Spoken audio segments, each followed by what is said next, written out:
You are listening to Leaders and Legends, a podcast produced by Veteran Strategies and featuring conversations with fascinating and impactful men and women who have shaped our world, our communities, and our history. My name is Robert Vane, Principal of Veteran Strategies, and your host for our discussion. You are listening to Leaders and Legends, a podcast presented by Veteran Strategies, an Indiana-based public relations enterprise, and sponsored by Garmon Construction, Leaders and Legends LLC, the Grand Hall and Conference Center at Historic Union Station, the McGinley's Golden Ace Inn, and NFP, a national insurance broker with strong local content. Our podcast is featured on the All Indiana Podcast Network in partnership with Wish TV. You may find Leaders and Legends at allindianapodcastnetwork.com. Thinking of starting a podcast or need to host a public meeting? Let Leaders and Legends LLC be your partner as you look for new ways to communicate your message. Please contact Chris Spangle or me at leadersandlegends.net. And as always, all our podcast interviews are dedicated to the legacy and generosity of P.E. McAllister. Thank you for joining us on the Leaders and Legends podcast. Our guest today is Michel Paradis. 10 years of French, right? Maybe come in handy. You never know. That was good. Yeah, rolled R's and everything. Mr. Paradis is the author of the book we are discussing today, The Light of Battle, Eisenhower, D-Day, and the Birth of an American Superpower. Mr. Paradis is a leading human rights lawyer, historian, and national security law scholar. I just had John and Turley on my podcast. Yeah. GW. Law things. He has appeared, and my son's in law school. So if he wants to come move in next to you, Jerry, I've got the Kramer for you. He has appeared on or written for PBS NewsHour, CBS, MSNBC, CNBC, C-SPAN, Netflix, NPR, The Atlantic, and it goes on. He is a fellow at the Center on National Security and the National Institute of Military Justice. He was awarded his doctorate from Oxford University, where he was a Campion Scholar, and received his law degree from Fordham University School of Law in New York. So he's obviously not intelligent, not successful, not respected. Now you sound like my mother. He is all these things, and he is also a terrific author. The Light of Battle. The reviews are terrific, including from people like Richard Overy, who's in the top rank of military historians, along with David Kennedy and Wesley Clark. I'd love to have Wesley Clark on the podcast. Great guy. Mr. Paradis, thank you for coming on the Leaders and Legends podcast. My pleasure entirely. And I agree with all the compliments you gave to the people who said nice thing about my book. And I have to say that I stumbled upon Michel's book and just reached out to him and said, "Hey, I'm going to read your book. Come on the podcast." And he said yes. So this wasn't one of the instances where a publicist reached out, so I'm extra grateful for you if you accept my blind email. Yeah, my pleasure entirely. We are at the Leaders and Legends podcast fans of subtitles, subheadings. Eisenhower, D-Day, I get in a book about Ike. But the last part, Birth of an American Superpower. How do you tie all those things together? Sure. I think the most easiest way to maybe answer that is to imagine what would have happened had D-Day failed. So D-Day is the first really major Allied operation that is clearly at the initiative of the United States. The British had opposed what became Operation Overlord really from the very beginning of the war, from 1942, when the Americans just sat down and looked at a map and said, look, we can win the war against Hitler by crossing the English Channel and attacking Berlin. And the British had very different ideas. And some of the reasons they had those ideas were good, not the least being the Germans were a far more sophisticated, powerful military than I think even the United States understood at that time. Part of it was also just British military doctrine. The British did not like large-scale, high-risk land wars. The World War I had been the one major exception they had made to that sort of doctrinal policy, and look at the results. And there was a significant fear of massive casualties. But also, the Brits understood the British Empire, which made up a quarter of the world's population and landmass at that time, understood World War II very differently than the United States did, right? Britain had been at the international game a long time. They had been the preeminent empire, certainly on the seas and arguably the world for the previous 100 years, and understood that World War II, or at least understood World War II as a vitally important, but nevertheless one of many wars that the British Empire would have to fight in its history, and saw not only the risks inherent in World War II once the United States enters the war, saw the opportunities available as well, particularly in the Mediterranean, where they saw correctly that the Soviets were going to increasingly take over Eastern Europe, and the British wanted to essentially cut off the Soviet access to the Eastern Mediterranean and also expand the British Empire over North Africa and the Middle East. And that really was the character of the war in Europe and the Atlantic theater for its first 2 years, with the United States at every conference saying, when are we going to get to do the cross-channel invasion, and getting put off and put off. And it's only really at the Cairo conference in November of 1943 that America finally has essentially enough weight to demand that Operation Overlord be initiated at long last over Winston Churchill and really the British High Command's pretty clear objections.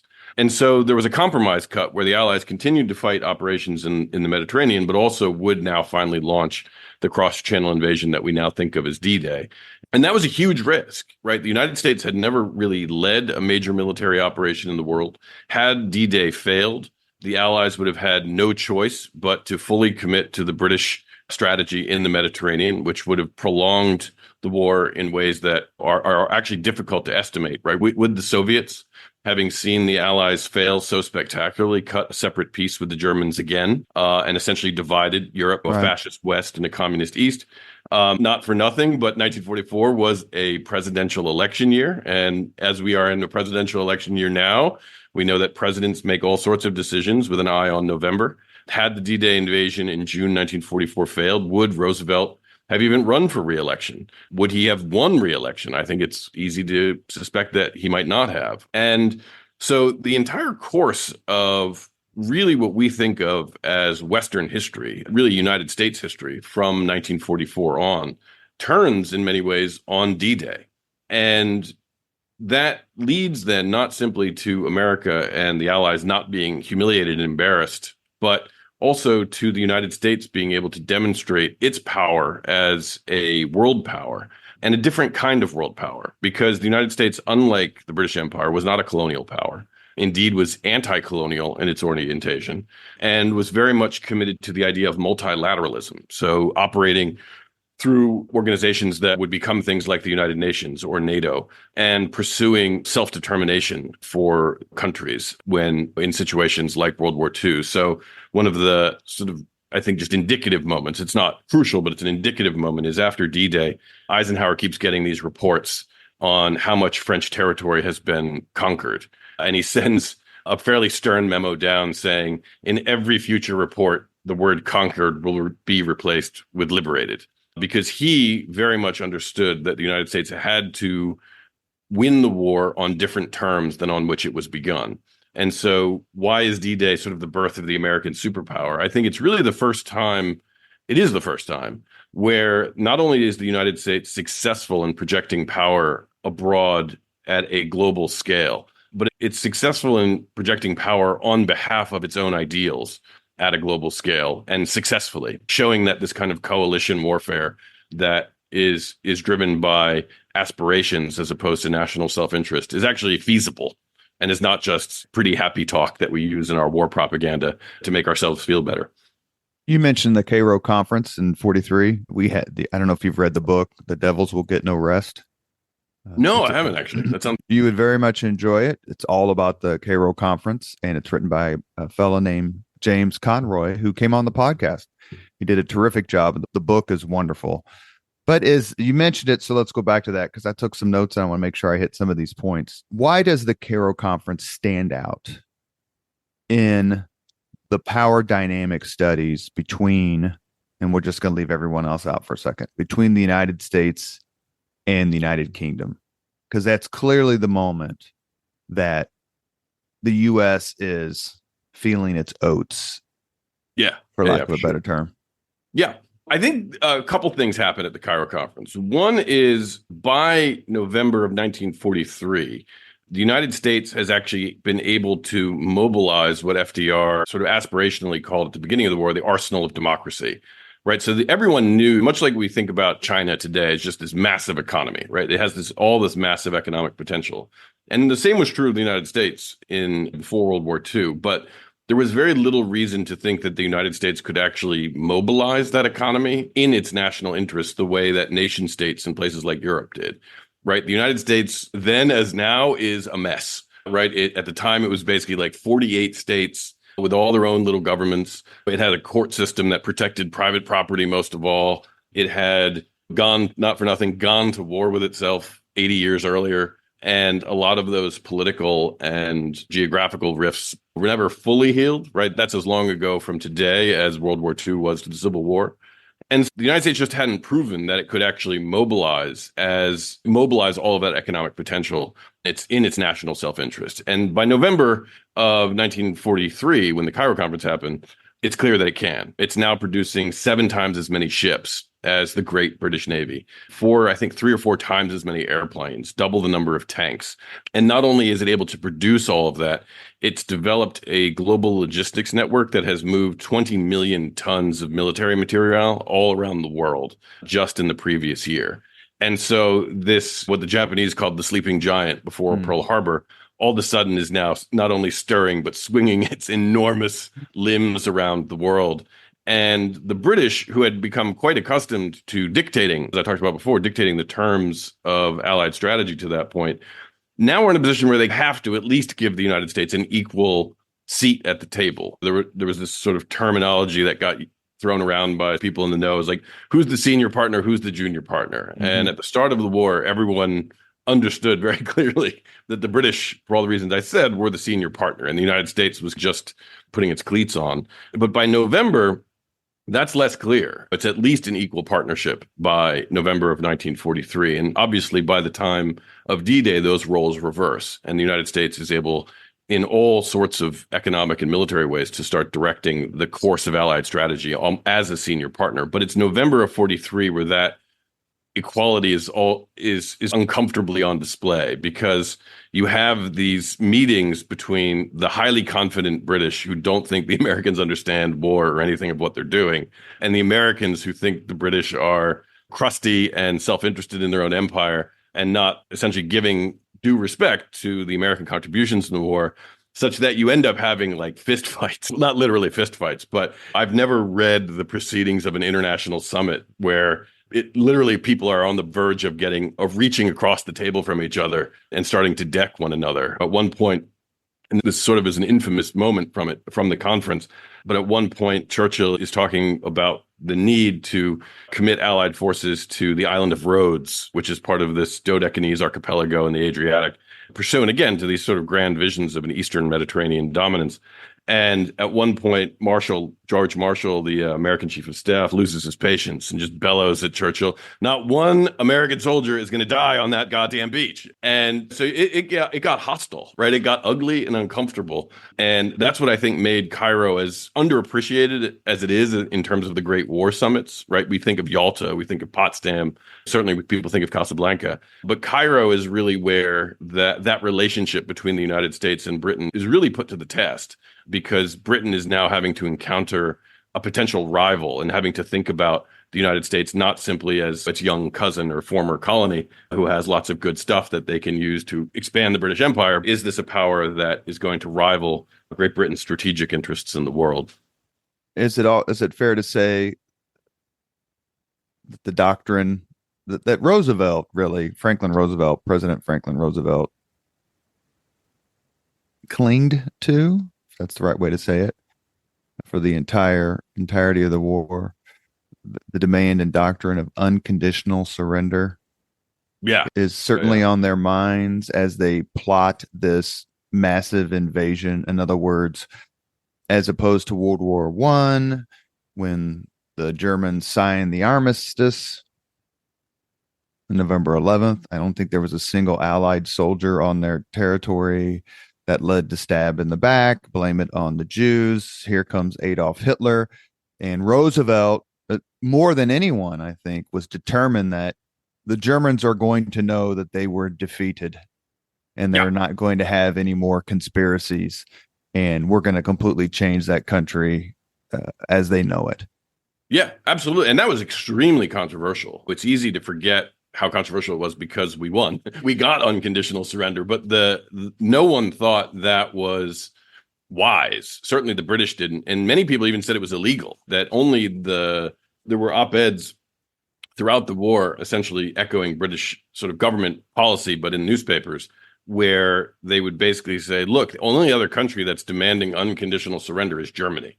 And so it's just not how wars are fought, right? We fight wars for a political conclusion. We aim to settle peace, right? Great Britain had been in one form or another at it for about 1,000 years at that point. They're not in it to fight a war to end all wars. They're in it to end this war and hopefully expand the empire's stability and size. Whereas Roosevelt really did see from, I think, certainly from the period of the Atlantic Charter, when people thought it was just pie in the sky, even just propaganda, right? Just BS. Saw the war as an opportunity not to necessarily expand American power as such, but to actually change the world, right? To leave a world after the war that hadn't the world after World War II that people like, for all his sort of complexity, Woodrow Wilson had promised World War I would yield a rules-based world in which countries operated through negotiations and economics and discussion and did not resort to war. And that had been shown to be a fantasy, frankly, after World War I. But Roosevelt saw the opportunity of, if you really just smashed the remnants of militarism, and he would frankly say even colonialism, and the British sort of just went a little deaf every time he said that if you smashed that system essentially of power for power's sake and reoriented the world around ideas like democracy, like human rights, like international cooperation and consensus and organization, that you could really yield a world that was, in some respects, in the image of the best parts of America, even at that time, that sort of followed the American ideals that were founded in things like the Declaration of Independence and the Constitution. And you could make those global ideals so that you would make war no longer the politics by other means, but war became a kind of crime. And to some extent, he succeeded in that, right? That is the world we live in today, even though it's often honored only in the breach. Your comments earlier about the United States industrial capacity reminded me of one of my favorite quotes, and that is during the previous war, the Great War, Sir Edward Grey, the British foreign minister, said he likened America to a gigantic boiler. There's no limit to the amount of heat it can produce once lit. So the British knew what they were getting. Also, you think you have a situation where Roosevelt's, look, we've been over here twice in 25 years. We're not coming over again. And so we're not going to fight any half-baked war. The Treaty of Versailles was a joke. So many people denounced it. I think everyone but the French thought the Treaty of Versailles was awful in a lot of ways. The United States Senate didn't even ratify it, much to Wilson's chagrin. So I'm on team Ulysses S. Grant when it comes to unconditional surrender, and I'm on team Franklin Roosevelt when it comes to unconditional surrender. You are listening to the Leaders and Legends podcast, and we are talking with Michel Paradis. He has written a book, The Light of Battle, Eisenhower, D-Day, and the Birth of the American Superpower. I just mentioned Grant, the only person who I can think of who rose through the ranks from obscurity, from a middling place in life, Grant, and a middling sort of career, Eisenhower, is Eisenhower. Eisenhower went from like a lieutenant colonel to a 4-star general in 4 years. And then back then, before the war, it took 20 years for people to go from lieutenant to captain. What is it about Eisenhower that struck your attention and got the attention of people like George Marshall and others when they were looking for someone to lead this great crusade? Yeah, why did Eisenhower succeed when there were a lot of other options, right? The army got pretty big pretty fast. I think a couple things ended up serving him really well. Some of which were just not his responsibility, but some of which very much were. Starting with the things that were under his control, I think the biggest thing was followership. It's a concept that's taught in the US military even to this day as an important virtue, an important value that we tend not to think of it in ordinary life as a positive virtue, but in the military it is. And by followership, it doesn't just mean being a drone, right? A blindly obedient drone, but it means subordinating your own and ideas even to those of your superior officer and understanding that your role as a subordinate, as a follower of a leader, is to take the leader's vision and implement it as best as you physically can. And Eisenhower understood that in an important way, almost like an athlete does, right? If you're a player on a football team, like you could have your own ideas about what play is best, but if you run your own plays and the team is going in one direction and you're going in another, right, that's disaster. And so I think Eisenhower had this capacity for a combination of like his own personality reasons, as well as just a certain kind of wisdom that he developed to look for great mentors and cultivate great mentors in his life so that he was able to learn from lots of different people by not pretending that he had any of the answers when he didn't. And I trace a lot of his mentors in the book, and he learned good and bad things from them, right? Everything from Fox Connor, who I think really rekindles Eisenhower's intellectual curiosity, to someone like Douglas MacArthur, who Eisenhower is certainly infatuated with when they first get to know each other, and he learns a kind of charismatic leadership from MacArthur, but also the pitfalls of becoming a megalomaniac, as MacArthur certainly did. And then with George Marshall himself. And why did George Marshall trust him? I think it's primarily because Eisenhower, understood that Marshall wanted someone who got the job done, who didn't hide behind uncertainty, right? Who absorbed that uncertainty for Marshall, right? So that when he would make decisions, he would have to just make the best decision he could, and then do everything he could to make sure that he wasn't being seen as taking credit for that decision, that he was being seen as the implementer of an idea, or of a plan, as opposed to some great charismatic general like people like George Patton or people like Mark Wayne Clark, who was also really quite a prominent general at the time and whose star is somewhat faded today. But and so I think for Eisenhower, what was the key to his success? I think a big part of it was being trustworthy. And a lot of that had to do with subordinating his ego, even though he had a huge ego, right? You don't get to that kind of position without having a huge ego.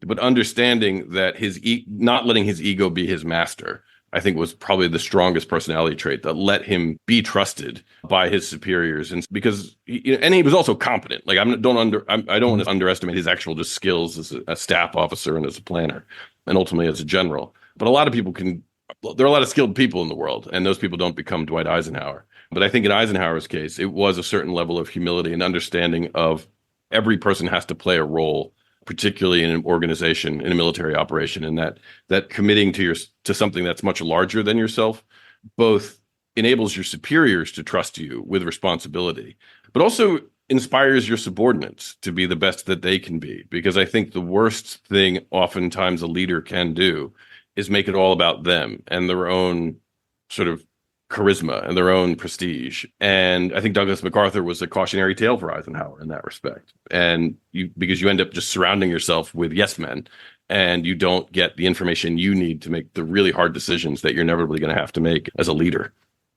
It's fair to say that Eisenhower's appointment as Supreme Commander, Allied Expeditionary Force, in other words, running the show in Europe, on behalf of not only the Americans, but the Allies, that his appointment was not a foregone conclusion. And you mentioned this in your book, and I've read it in several other books. Take just a minute or so and tell the Leaders and Legends podcast audience why Eisenhower was chosen as opposed to his superior, General George Marshall. Once it was decided in the political level that the Supreme Commander had to be a Republican. Oops, had to be. Which I guess is true in this point. Which is true. Yeah, turns out has to be an American. Yeah, no, yeah. So it ultimately falls to FDR to make that call, and going into the Cairo conference, everyone's expecting it to be George Marshall, not the least being George Marshall and Dwight Eisenhower, for that matter. The plan, the best as Eisenhower could tell, was that he would be shipped back to Washington to essentially take George Marshall's place on an acting basis. So he'd have to be the acting chief of staff in the Pentagon, a job that he did not want at all, right? Not only was it a desk job, it would essentially put him, quote unquote, in charge of George Marshall in the Atlantic and Douglas MacArthur in the Pacific. And Eisenhower was smart enough to know that there was no one in the world who would ever who would treat him as the actual commander of either of those men. But FDR really does make a switch in time right as he's leaving the Cairo conference. And why does he pick Eisenhower? It's one of the great sort of mysteries of this period that I spent an inordinate time trying to understand. The top level rationale that FDR gave, and I think there's a lot of truth to it, is that Marshall really was the indispensable man of the Second World War, right? There was no one in the world who had Marshall's truly global understanding of army operations, indeed military operations, in not just the Mediterranean at that point, but the rest of Europe, in the Pacific, the supply lines, the political connections on Capitol Hill, all of that. So to lose Marshall at a critical period in the war, I think would have been, and Roosevelt said as much, it would have put the overall war effort in some jeopardy. But I think there's more to it than that as well. And I think part of it comes down to something we were talking about a little bit before, is that the Cairo conference became a shouting match precisely because America and Britain were, peers, true peers, really, for the first time. And the British were all of a sudden put on notice, if nothing else, that the United States could be a real danger to the long-term viability of the British Empire. And that's at a time when they're going to need to move about 1.5 million Americans into the home of the British Emperor, onto the British Isles to stage the D-Day invasion.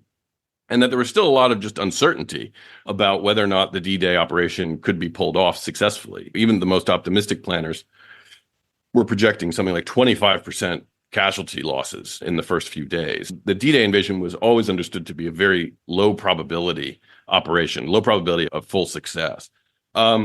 And that leading that operation would be as much a political operation as it would be a military one. And for all of Eisenhower's genuine skills and talents as a military operator, he was really a fantastic diplomat and politician, right? A uniquely capable one in that period. And one of the things I spend a lot of time in the book unpacking is how Roosevelt ended up seeing that in Eisenhower, because it wouldn't have been obvious, right? Eisenhower and Roosevelt don't know each other. They'd met a handful of times in their lives to that point, and Eisenhower had never particularly impressed Roosevelt in any of those interactions. But they end up, just as the Cairo conference is about to get underway, they end up spending a couple days together where Eisenhower and Roosevelt is able to see Ike. Right, not just General Eisenhower, but he's able to see Ike for the first time. At one point, Marshall wants to give Eisenhower, recommends, look, we need to give Eisenhower his fourth star, and Roosevelt says no.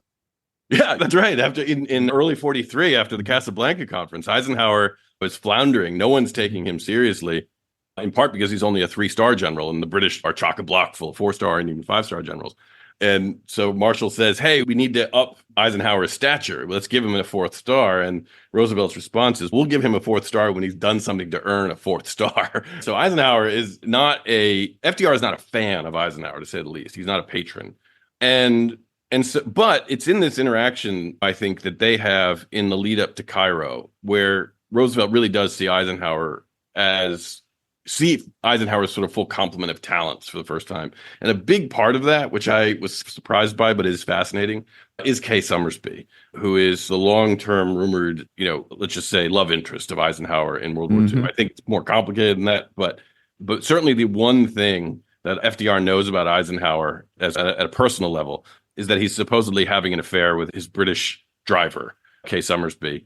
And as soon as Roosevelt gets off the plane, he starts talking to Eisenhower about Kay Summersby. He's basically hazing the guy about Kay Summersby for over the course of 2 days. And Eisenhower never cracks, right? He always just flashes a smile and keeps his cool. And I think there was something in that interaction that let Roosevelt understand that this guy he has the political chops that it's going to take to make sure that the alliance between the United States and Great Britain doesn't splinter apart. Because one of the things that Roosevelt really begins to fear, genuinely fear, during the Cairo conferences is the splintering of the Atlantic Alliance, precisely because of these essentially altercations that George Marshall and the British chiefs are having with one another. Roosevelt even secretly says to his personal secretary back in Washington that he's becoming exhausted by playing referee. And he needs someone who can hold the alliance together at this most critical stage of the war. And I think as much as, again, I think all of the transparent reasons he doesn't want to lose Marshall are a big part of why he ends up picking Eisenhower instead. I think he ends up picking Eisenhower specifically instead because he understands that this is the one guy who can keep Britain and America together through this critical phase of the war. You are listening to Leaders and Legends, a podcast presented by Veteran Strategies, an Indiana-based public relations enterprise. Sponsored by Garmong Construction, Leaders and Legends LLC, the Grand Hall and Conference Center at Historic Union Station, and the McGinley's Golden Ace Inn. Our guest today, Michel Paradis. We were discussing his book. I'm trying my hardest, man. No, you're doing spectacular. No one's. Are you sure now? Are you sure? Oh yeah. All right. Punk me if I get it wrong. No, it's all good. We're discussing his book, The Light of Battle, Eisenhower, D-Day, and the Birth of the American Superpower. And I need to apologize because I conflated two conferences. The Devils Will Get No Rest is about the Casablanca conference, not the Cairo one. So you should still read it, though. I'll still connect you with James Conroy. It's really, I would love that. Yeah, it's a great podcast in case you want to listen to it, but it's an even better book. I'm going to ask about Kay later. Oh, sure. Summersby, because I definitely want to get into that. Excuse me for a little bit. Can I actually answer one of your questions from before, too, about what made Ike so successful? Like, why was he as successful as he was? Because as you were doing the promos, I was reminded of his chief of staff, a guy named Bedell Smith, Walter Bedell Smith, who is a son of Indiana. I was going to say, that's exactly right. And he's one of those people in history who I think is unfortunately somewhat forgotten now outside the people who are really interested in World War II, but is also a really interesting guy who goes from quitting high school, grows up in Indiana, quits high school to join the Indiana National Guard and as a private, I think at the age of 16 or 17 at the time, and makes his way ultimately to 4-star general. Right. So he is someone who has the full run of an Army career. And his main way of doing that is by being Eisenhower's chief of staff throughout the war. People often said Eisenhower's hatchet man. He was the guy who could have the sort of uncomfortable conversations that Eisenhower shouldn't have. Yeah, to your point, there's an interview, and forgive me, there's an interview with Richard Nixon, and it's on YouTube, and it discusses a conversation. Nixon discusses a conversation he had with Bedell Smith, and Smith looks at Nixon and goes, I was basically Ike's Pratt boy. Ike always had to have a Pratt boy. And Nixon goes, I had to do the same thing. That's right. That's right. I had to do all the unpleasant personnel or have the unpleasant conversations that Ike either didn't want to have or felt like as the commander in chief or a 5-star general that he shouldn't have. That's right. And Nixon, a lot of Eisenhower, what fascinated me a little bit about that, is how much of the story, certainly the story I write about the lead up to D-Day, presages the presidency of Eisenhower, right? So many of the issues and leadership techniques that he ends up, really mastering in this period become essential to his time in the presidency. And Richard Nixon is his Bedell Smith in the presidency, right? He is, if everyone is going to Ike, he needs to have some grimacing son of a bitch who's willing to have the hard conversations that Eisenhower can't be the one to have. And it's not because, I want to emphasize too, because it can make Eisenhower seem duplicitous, and maybe it is a little bit.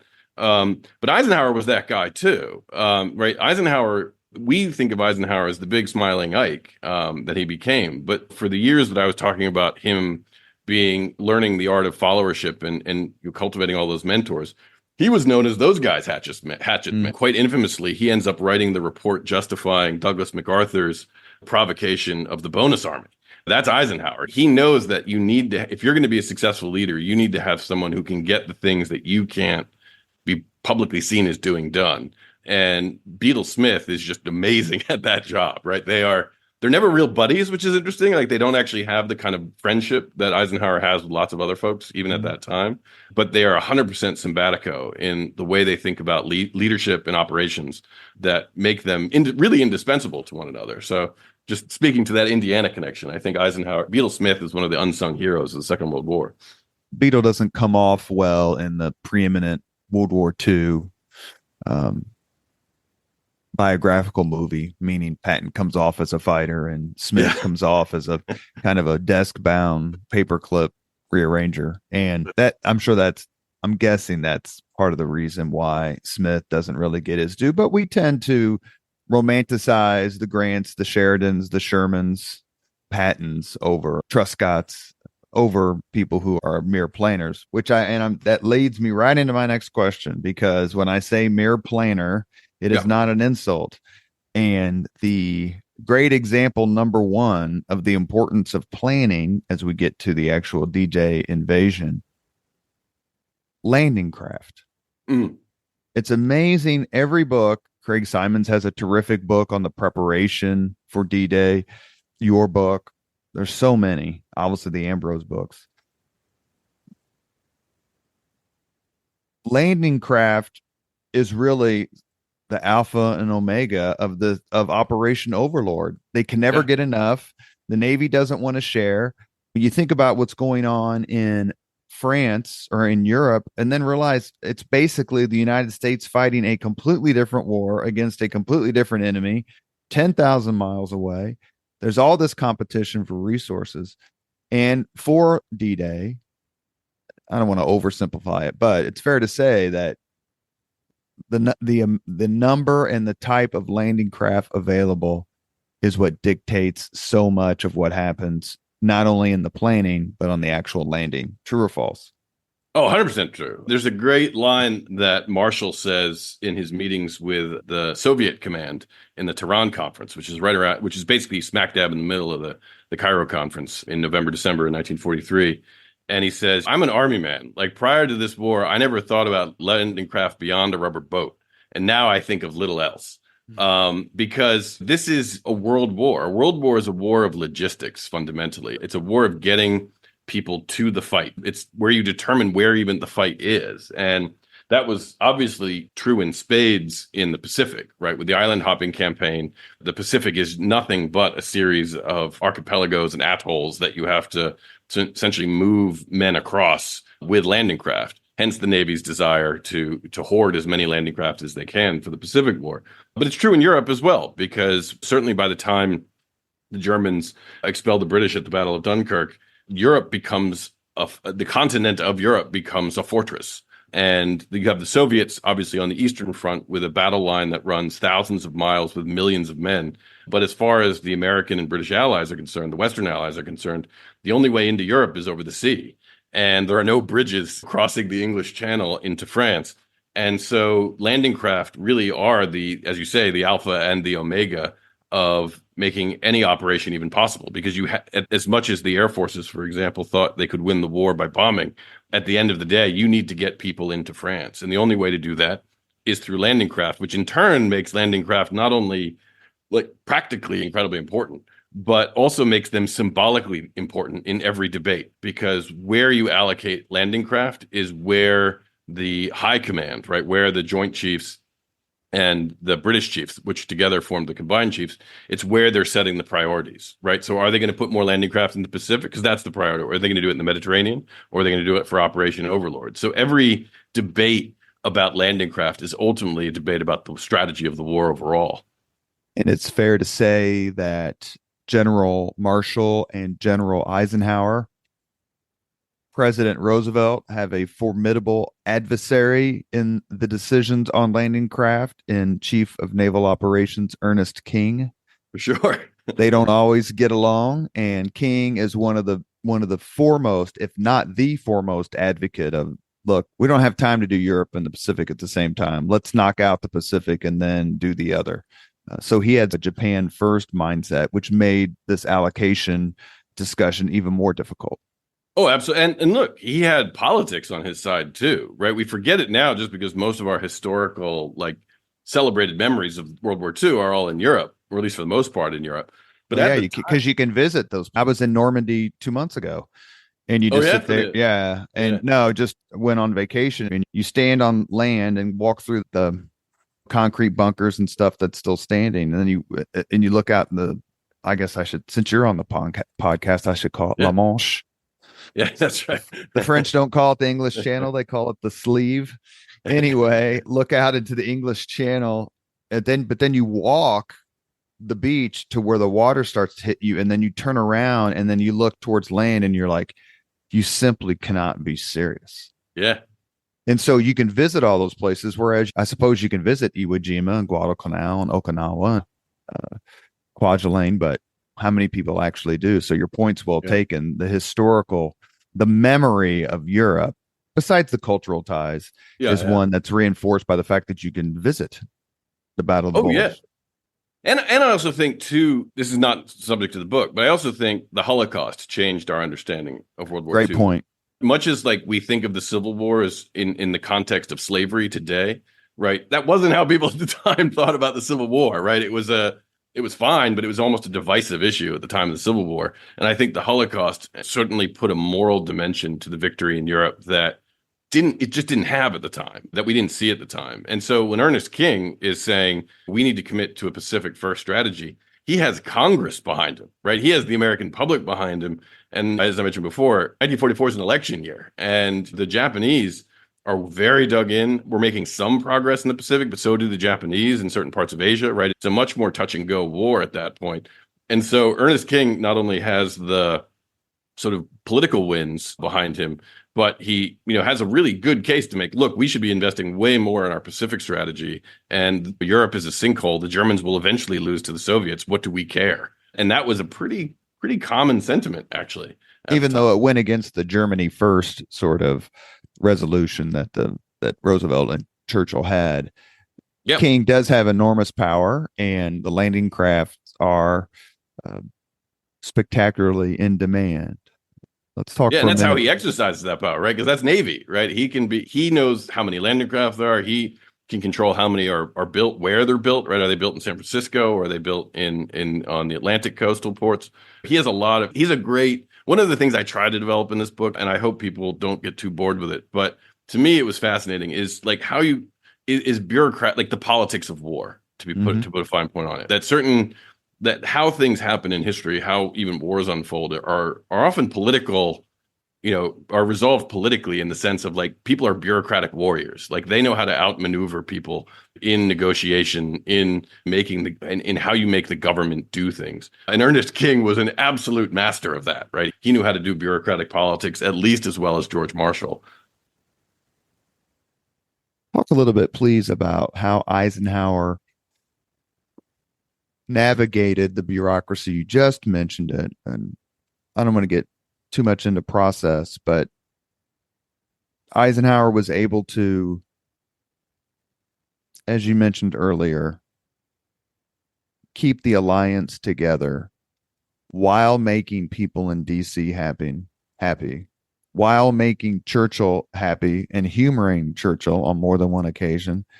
And while he is in the middle of this logistical hurricane to try to get folks from England, soldiers, to Normandy, they decide pretty quickly, is it fair to say, that Calais is just not going to work? Yeah, yeah, that's not never. Yeah, they do a feint towards Calais. And that's the famous, is it Fortitude, Operation Fortitude? Is that with Yeah, Patton? Operation Fortitude. Because the Yeah, yeah. Germans thought Patton was going to lead everything. But take us through a typical day of Eisenhower's existence in the spring of 44 and everything he had to deal with. Yeah, it's a very perceptive question. It was what there's obviously been a lot written about D-Day, a lot written about even Eisenhower, and certainly World War II. And the thing I thought was missing, the thing that interested me and piqued my curiosity, was like, what was that like, right? It's not, because when you read most history, certainly of the planning for D-Day, it tends to be very sort of discrete and segmented, right? There's a chapter on the negotiations over landing craft, chapter on the air forces, chapter on France, chapter on beach obstacles, that kind of stuff. And one of the things that occurred to me as I was preparing to do the book was that for Eisenhower, it's all at the same time, right? There are no chapters. And so the thing I did in trying to understand him in a new way was I actually got a hold of his day planners and daily diaries in the sense of who he met with on a given day, which had only really come to light about 20 years ago. And I systematically basically tried to figure out what he did every day, who he talked to every day, to feel almost like a fly on the wall. And so a lot of my efforts in this book is just trying to report to you what it was like to sit around and see Eisenhower go through all this stuff every day. And that meant like he'd wake up, he'd have a meeting with someone about the landing craft issues, which came to be known as the Battle of the Numbers, because everyone is, negotiating every single landing ship tank and landing craft infantry and every other variant on a landing craft down to the decimal point every day. And Italy's happening at the same time, and they need. Italy is a bottomless pit when it comes to resources, and and the British are way more invested in Italy than they are certainly in Operation Overlord. And so every argument over LSTs is really a proxy argument over who is really in control of Allied strategy, Britain or the United States. And then he would have to meet with someone from the air forces who didn't want to do a bombing run that he thought was essential to preparing the ground for D-Day. And then he'd have to meet with his judge advocate, who would bring to him essentially a list of all of the crimes committed by American service members, of 1.5 million service members in Britain over the previous week, that Eisenhower would have to essentially approve or disapprove the court-martial convictions of.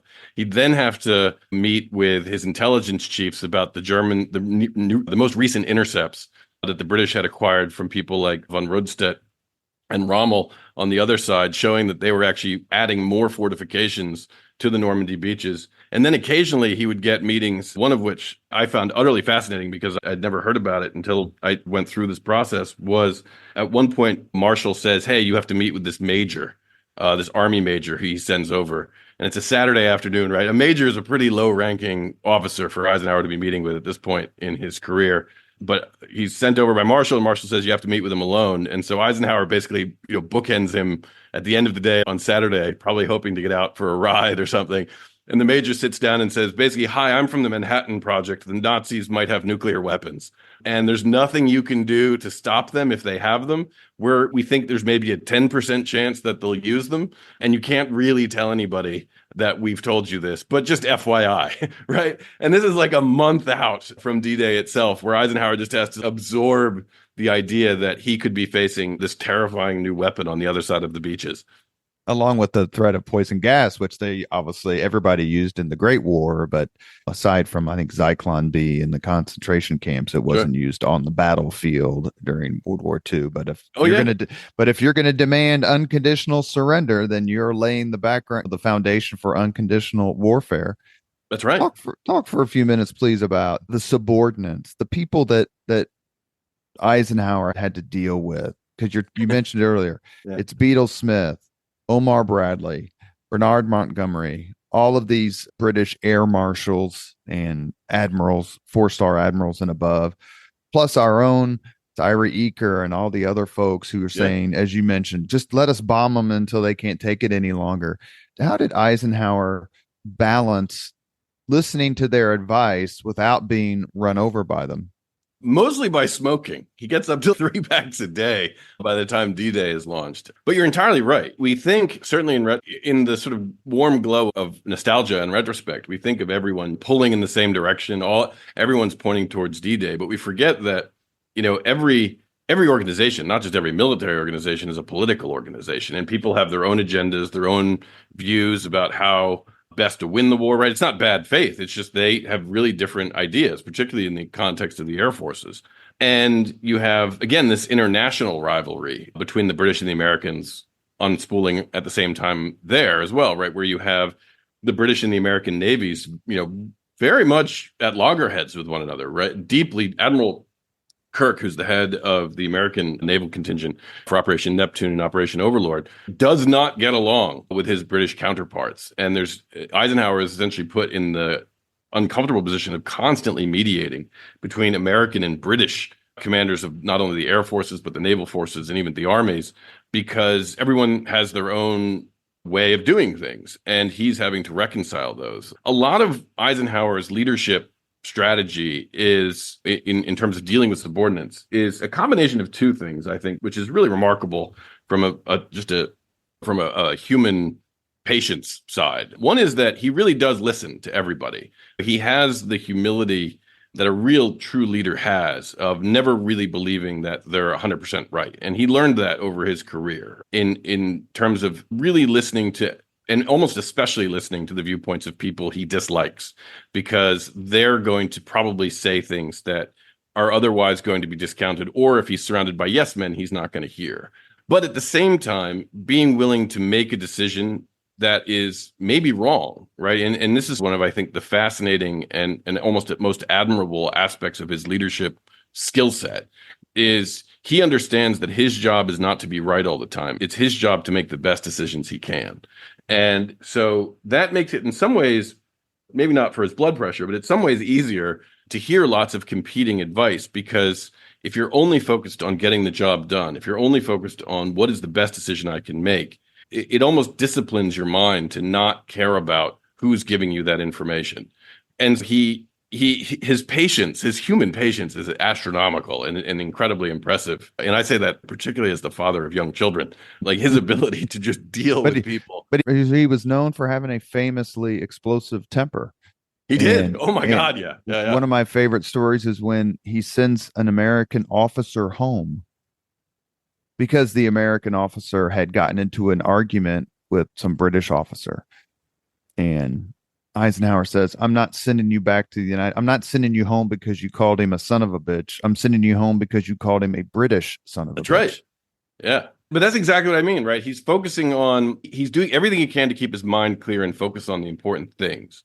And to him, one of the most important things from the very beginning of the war is maintaining that Anglo-American alliance, like keeping people pulling in the same direction, because he understands that those points of friction are everywhere. Cultural, just political personality, prestige, arrogance, ego, right? You don't get to be the top admiral, top general, top airman in your country's respective service by being a shrinking violet. And so he understands, he is able to manage people with astronomically large egos, probably better than almost anybody I've ever seen. And the British certainly aren't used to being told what to do with their navy. For sure. By the not the least by an American. No, I'm sure more than one person brought up the Battle of Lake Erie while they were over there. We have a few more minutes with Michel Paradis. He has written the book, The Light of Battle, Eisenhower D-Day and the Birth of an American Superpower. Eisenhower seemed to disdain distractions, but he had a pretty big one over there. And his name was George Patton. How did he? I'd love to see a book that's just about the relationship between Eisenhower and Patton. I would read it like crazy. Yeah. How did he manage the Patton distraction? I think he did a couple of things. I think a couple of things are going on actually in the relationship, some of which are more admirable probably than others. He took the long view for sure. For sure. Yeah. And that is the most admirable thing, right? Like he understood that Patton had unique value to him, not the least because the Germans were terrified of Patton. And he understood that the Germans paid so much attention to Patton, much like the Americans and the British paid attention to Rommel, that anywhere Patton was, the Germans would anticipate was the Allies' next move. And so Eisenhower used that to extraordinarily good effect in the most famous feint in history, which is Operation Fortitude, which was the Allies' phony invasion of Calais, which is a peninsula a few hundred miles east of Normandy. That's actually the closest point between Britain and France, and that the Germans thought, for very good reason, it would be the most logical place to land the Allied operation. And so they set up an entire army group, the first U.S. Army group, that was headed by George S. Patton, that was entirely fictional, or it was made up of real components, but it had entirely fictional components, an entirely fictional naval contingent. And he did that because he knew that as long as the Germans were looking at where George Patton was, he could send Omar Bradley across the English Channel. So he understood that Patton had just, if nothing else, a psychological effect that he could not achieve with any of his other commanders. He also knew Patton was a genius for the battlefield, right? Patton was someone who studied history with as much, if even more enthusiasm than Eisenhower did, and just had that sense of the battlefield in his bones, which gave him the ability to act with incredible initiative when it mattered, whether or not it was in Sicily, but ultimately even in the Battle of the Bulge, right? Patton was the guy who Eisenhower knew he would need to put essentially enough punch into the battle in order to keep the initiative from slipping from them. But there's also a personal dimension to it, which I try to develop somewhat in the book, is that they're old friends. They're some of the old, Patton is one of Eisenhower's oldest genuine friends. They get together when Eisenhower's in his late 20s. They serve together in what is now Fort Meade as some of the earliest advocates of the tank when that was not consistent with Army doctrine. But Patton and Eisenhower both were big tank guys.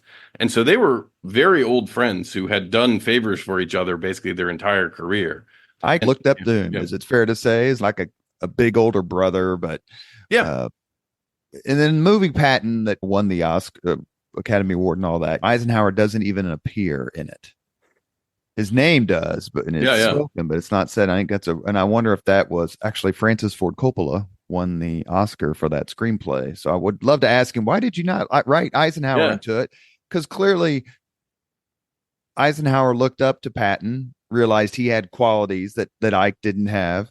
Yeah. And Patton, I get the sense, although there are times where he writes disparagingly of Eisenhower, he understands that as much as Eisenhower needs Patton, Patton needs Eisenhower. And that comes out really well, really strongly in your book.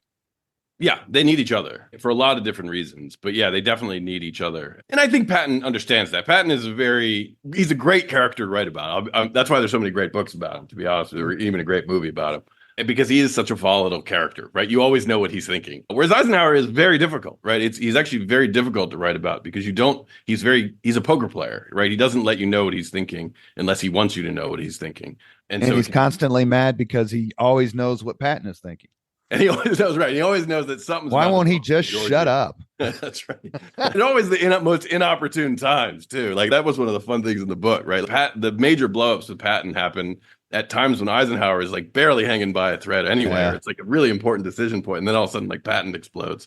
And so, it's a great relationship. It's one of those great sort of heat and light pairings that I don't know that but certainly the American effort in World War II, I don't think certainly could have been as successful as it was without the pairing of those two guys.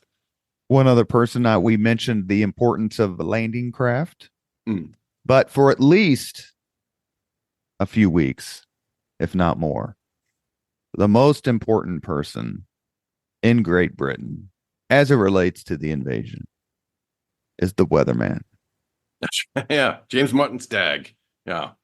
Yeah, it's that. Yeah, sorry. Yeah, go ahead. No, I was going to say, just you do a terrific job of taking us through in your book, taking us through how everyone is on pins and needles because was he a light colonel, I think, but he comes in and he's got all these 3 stars, 4 stars, field marshals and all that hanging on his every word. Yeah. This is the weatherman. Yeah. He's basically after Eisenhower comes to London in early 44, in January 44 to lead D-Day, he finds that the weather predictions, like the system they have in place for weather prediction is just a mess, right? Everyone has their own weatherman. The Army has theirs, the British have theirs, the Navy has theirs, the Air Forces have theirs. And Eisenhower knows, both from history and personal experience, that the weather is a terrain. You got to know the weather as best as you can for all sorts of planning purposes, and especially in an amphibious invasion. And so decides to consolidate the meteorological services and basically gets this Scottish meteorologist, stuffs him into a uniform, and basically says, you're now essentially the general for weather. And makes him such, right? He takes him to all of the command conferences. He basically treats him more or less as the equivalent of his air chief and his naval chiefs, and makes him each week at the command conference predict that week's weather. And then they review his prediction the following week, right? Which is, if you've ever lived in England, like that's pretty hard to do on an hour by hour basis. And James Martin Stagg is doing it. But what Eisenhower is doing there, and again, this is like a real tip for leadership and just an insight into how sharp his mind is. It's not just putting pressure on Stagg to get good at this, which is part of it. He's also learning Stagg, right? When Stagg comes in and says this, that, and the other thing, right? We think we're going to have rain and that's going to be sunny, et cetera. Like Eisenhower is learning how to read him like a poker player. And that obviously becomes incredibly important as you're leading up to the invasion when Stagg comes to him and says, if you launch on June 5th, as they originally planned to do, it's going to be a disaster. There's basically about something akin to a hurricane is about to blow through, and you won't be able to use the air forces. The landing craft, the ones that arrive, will be full of seasick men, and the gunships from the Navy won't be able to see because there'll be zero visibility. And Eisenhower, when he gets that prediction from Stagg to delay the operation, and he ends up having to overrule some of his commanders, including Bernard Montgomery, to delay the invasion by a day, which is a massive risk. He does it not because he's quote unquote trusting the science, so to speak, right? It's not just, oh, my meteorologist told me this, I have to follow it. It's that he knows that he can trust that judgment. He's learned his meteorologist so that he can understand that when he's told about the risks, that he can take those risks seriously without just abdicating his responsibility as the commander to really know what's going on.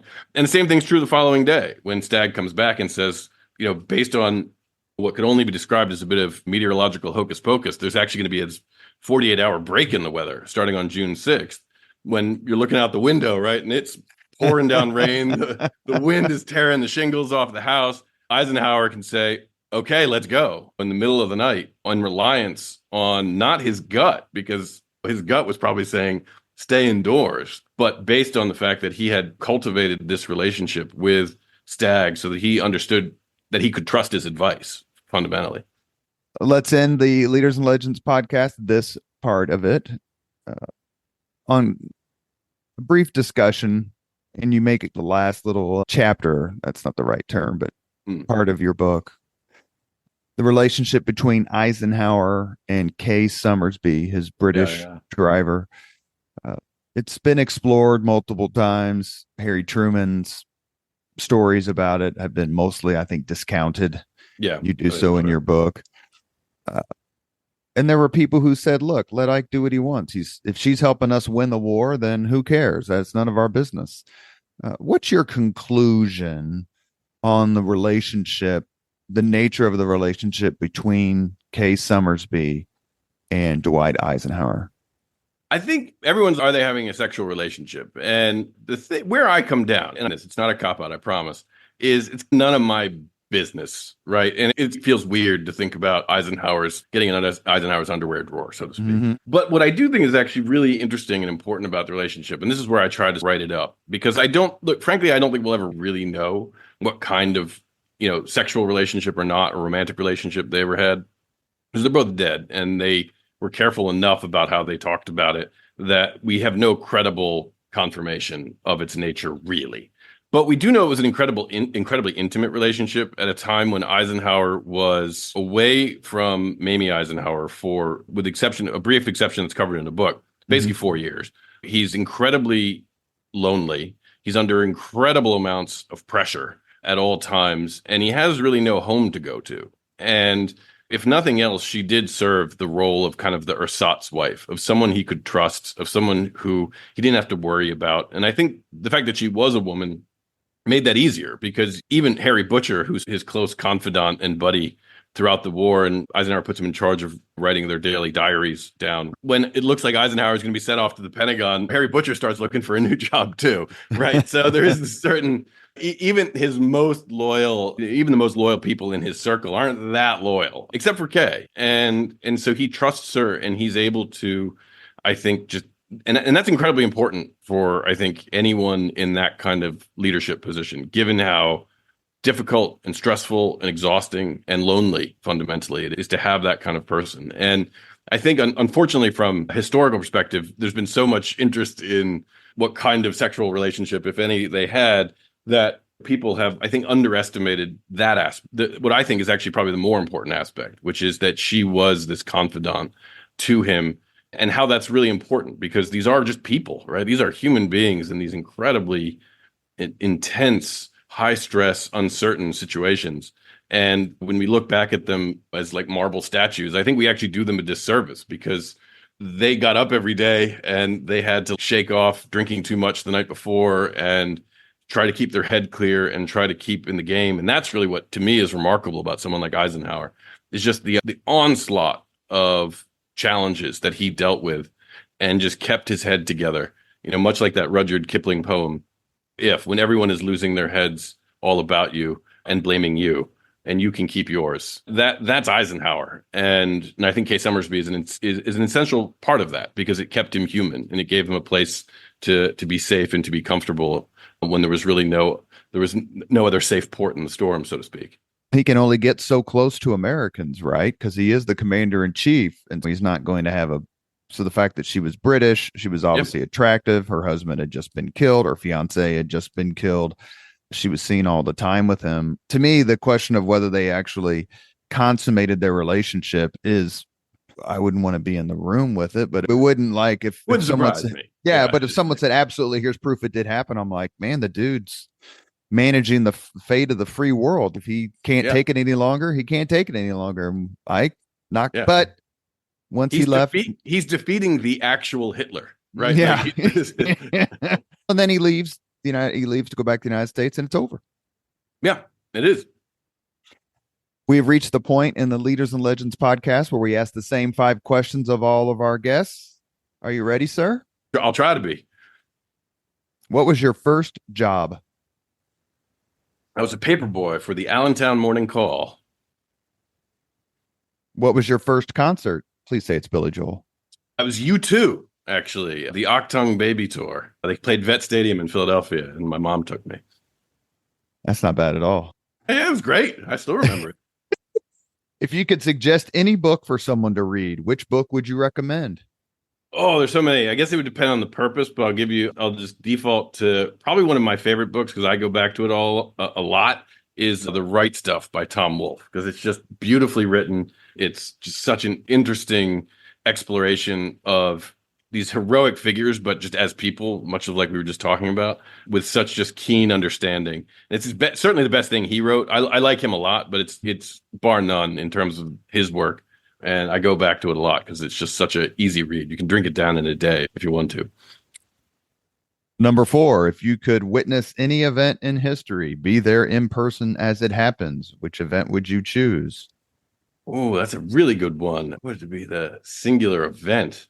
There's so many. You're asking a historian that, so that's like every book you write is trying to get yourself in those moments. This is probably a overused one, but I think it would be fascinating, is the crucifixion of Jesus, because it's a moment that's so wrapped up in legend that it would be fascinating to just see how it actually happened, what people were actually... The crucifixion as opposed to the resurrection? Yeah, the crucifixion, because everyone, much like D-Day, everyone's a fan once it goes off well. But the beforehand, when things are at their bleakest, how many Thomases were there, so to speak? How many Judases were there? I bet there were more than we know or think about or certainly took credit for after the fact. It's like D-Day. I feel badly that I didn't ask you more questions about the actual day, but there's so much that leads up to it that's equally fascinating. And you could do, obviously, a podcast, a palooza about the day itself. Oh, sure. Yeah, yeah. Last question. If you could have dinner with anyone living today, 2 hours off the record, just to chat, whom would you choose? Off the record, that's a great one. Who'd be... There are a lot of them that are jumping to mind, but I think in terms of, I'd be actually fascinated to sit down and have a 2-hour dinner with George W. Bush, the former president. Because history buff without parallel. He's a nut. Big reader, big history buff, and like Eisenhower. And this is one of the things that I think fascinated me most about Eisenhower is he's one of those people whose war being underestimated as like their biggest, most lethal weapon. And people misunderestimate me, I believe, is George W. Bush's great quote. And there's just a lot more going on there than he ever publicly advertised that I think would make him a fascinating person to have dinner with, just to talk to him about all the various events in which he was involved, assuming that dinner meant he would be candid with me about all those things. That's why I had off the record to the question, that you can sit there and ask. Yeah. Any question. If I gave him like a want. truth serum or something, I'd be fascinated. I'd be fascinated to talk to him for a couple of hours. You have been listening to Leaders and Legends, a podcast presented by Veteran Strategies, an Indiana-based public relations enterprise, and sponsored by Construction, Leaders and Legends LLC, the Grand Hall and Conference Center at Historic Union Station, and the McGinley's Golden Ace Inn. As always, all our podcast interviews are dedicated to the legacy and generosity of P.E. McAllister, who landed in North Africa in 1942. Very cool. Our guest today has been Michel Paradis. I'm getting more French, right, as we go You along. are. I feel like I should be eating a baguette or something right now. more French, more ridiculous. You tell me which. That's right. I grew up in Appalachian, Pennsylvania, so no one ever pronounced my name that way when I was growing up. But been discussing his terrific book, The Light of Battle, Eisenhower, D-Day, and the Birth of the American Superpower. It is a terrific read. It's a wonderful read.